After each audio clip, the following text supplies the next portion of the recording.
Professor Richard Marais He's very passionate about trying to understand better melanoma in order to be able to treat patients better in the future. So Richard Marais is my boss. He's the director of my institute. He's also a world-leading scientist in research into the treatment of melanoma. I like to know the answer, I like to work hard, I like to push myself, and I like to push the people around me.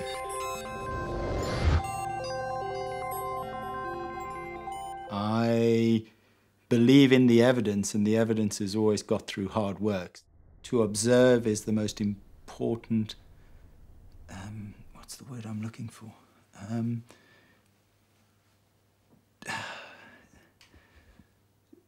Not to observe is to miss an opportunity.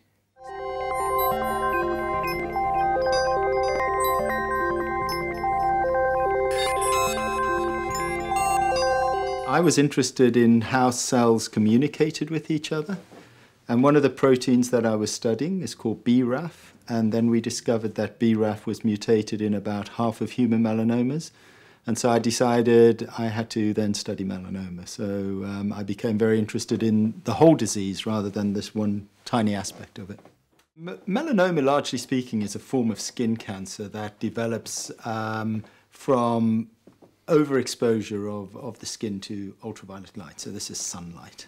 It's generally speaking a disease that can be cured, and in about 80% of cases it is.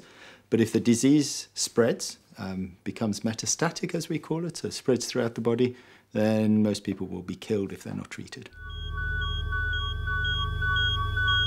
So we try and understand the really fundamental building blocks of human biology, and we try to understand how those building blocks are then put together to create the disease.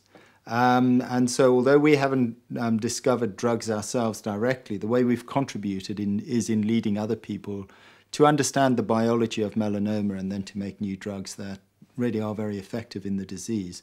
We do have our own drug discovery programs, but they're for later stages in the disease when they become resistant to the current therapies that are available.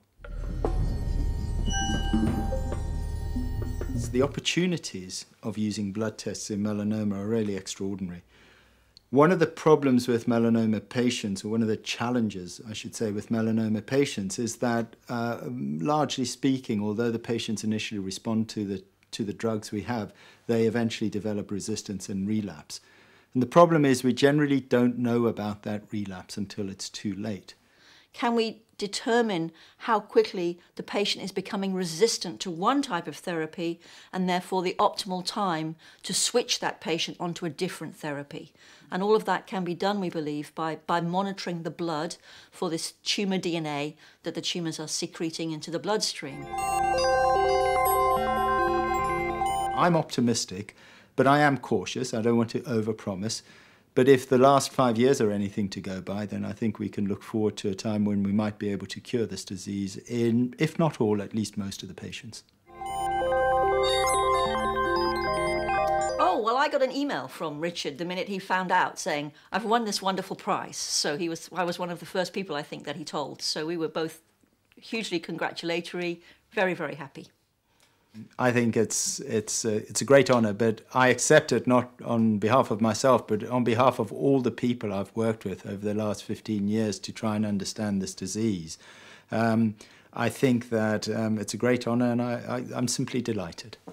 And so what we're going to do is we're going to use the money. We'll go from 1 person to 3 people, and that'll allow us to do more research in the area, and it'll actually it'll allow us to understand this process by which melanoma spreads much more quickly. Hope is for dreamers, but we need some hope to get through the tough times.